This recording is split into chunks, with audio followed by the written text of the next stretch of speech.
এইসব হিন্দু বিশেষজ্ঞরা হিন্দু ধর্মগ্রন্থ পড়েছেন আর এই বিশেষজ্ঞরা মানেন সর্বশক্ত ঈশ্বরের কোনো প্রতিমূর্তি নেই। তারা যেটা বলেন, যেসব মানুষ সচেতনতার নিচু স্তরে রয়েছে তাদের মনোযোগের জন্য মূর্তির প্রয়োজন হয়।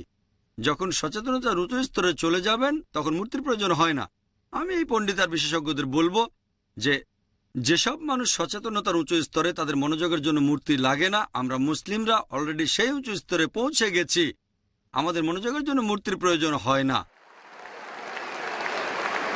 আজকে ভিডিও প্রসঙ্গ হচ্ছে হিন্দু ভাইয়েরা বলে যে ঈশ্বর সর্বশ্রেষ্ঠ, ঈশ্বর সর্বশক্তিমান, কিন্তু শুধুমাত্র আমরা মূর্তি ব্যবহার করে থাকি মনোযোগ দেওয়ার জন্য। তো ইসলাম এই মনোযোগ দেওয়ার জন্য মূর্তি ব্যবহার করাটাকে কি বলে থাকে? এটা এক হিন্দু ভাইয়ের প্রশ্ন। তো ডক্টর জাকির নায়েক এই ব্যাপারে কি বলতে চায়, ওনার উত্তরটা কি, চলুন ভিডিওটা গিয়ে দেখে আসি।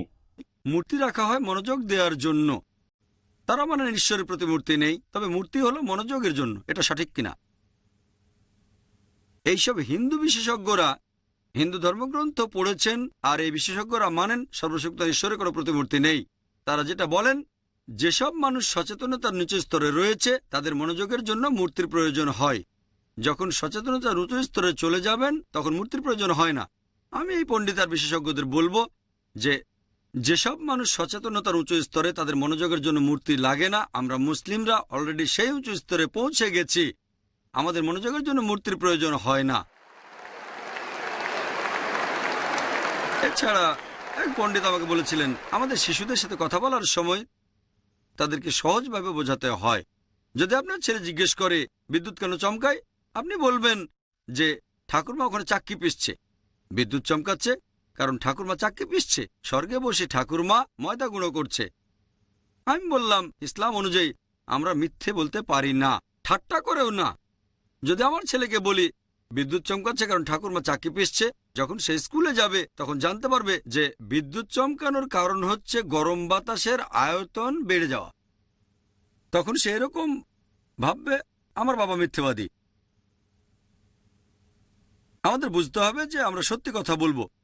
পণ্ডিত আর বিশেষজ্ঞরা বলেন যে নিচু স্তরে মনোযোগের জন্য মূর্তির প্রয়োজন, উঁচু স্তরে গেলে মূর্তির প্রয়োজন হয় না। যেমন আমরা ক্লাস 2তে যখন পড়ি তাহলে দরকার হয়, উঁচু স্তরে গেলে দরকার হয় না। আমি তাদের বলি, ধরেন আমি একজনকে অঙ্ক পড়াচ্ছি ক্লাস 2তে। যখন আমরা অঙ্ক পড়াই তখন বলি 2+2=4। এখন 2+2 এটা ক্লাস 10-এ উঠলেও সেটা 4, গ্র্যাজুয়েশনেও 4, পিএইচডি করলেও সেটা 4ই থাকবে। কোনো সাবজেক্টের মূল শিক্ষাটা একই রকম থাকে।